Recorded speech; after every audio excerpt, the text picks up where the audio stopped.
What's up, guys? In today's video, we're going to be answering a question that a lot of people seem to be struggling with, and I just thought I'd make a quick video just to explain it and just to make you guys aware of how this rule works. But guys, before we get into that, I've started streaming on Twitch, so if you guys do enjoy my streams or you want to come and watch some of my streams, I'm actually going to be making the transition from YouTube to Twitch as far as streams go. So go and give me a follow on Twitch. It's at the Darts Referee. There'll be a link in the description below, so you can go and click that. But yeah, anyway, let's get into this rule. So the question in mind is from this picture, basically. So this picture was posted yesterday or early hours of this morning on the Darts and More Darts Facebook page, and it just it's on my timeline, and I've seen so many people get this wrong. So the guy is basically asking, what is the score? We have one dart in the 20, one dart that's inside the treble 20 but then goes outside the treble 20 under the wire, and then the other one's in the 18. So the question is, what is the score? And a lot of people have been saying 58, and I'm going to tell you right now, the score is 98.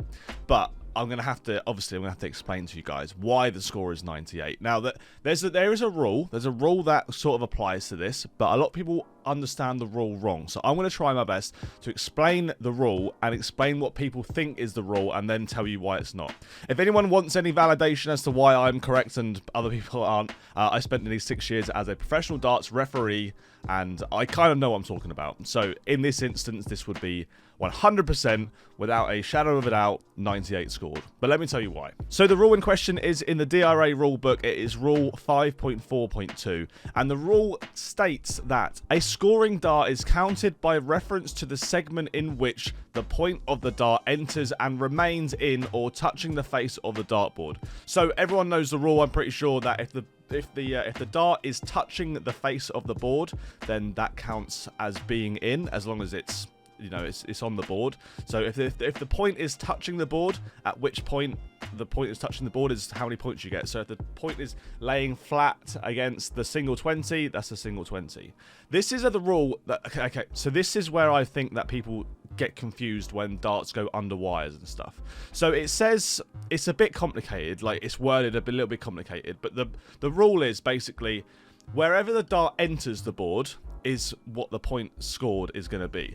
And a lot of people understand that as wherever the point is in the board is what the score is going to be. So if we go back to this instance here, so if we go by the rule of where the point is, then the point is technically, I guess, inside the single 20 right here.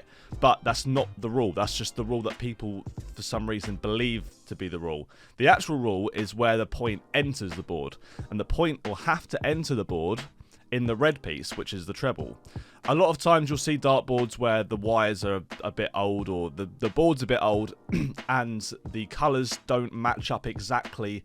Like down here, you can see there's a little bit of red on the 12, on the single 12, there's a little bit of red. If you hit that bit of red, it is still a single 12. That's another thing that people don't exactly understand all the time, but the wires is the difference between segments. The colours are just there for show. Sometimes the colours bleed out the wires. So the wires are there for a reason. So anyway, back to my old thing, what I was saying. So the dart is counted at the point of entry. And in this instance, the point of entry would have to be in the treble because it's above the wire right there.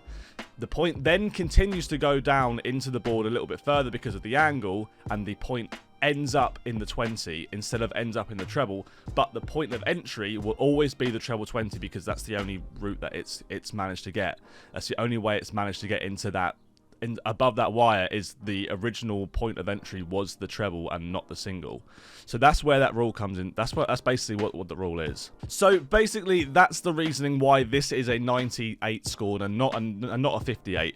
If you guys have got any further questions, I think I've tried my best to answer it as best as I can. But if you've got any other questions, then feel free to let me know in the comment section below.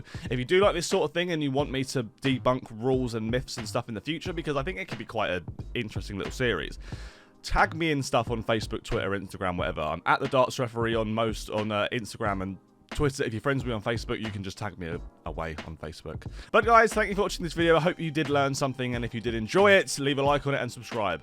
Anyway guys, thanks for watching. I'll see you guys in the next one. Goodbye.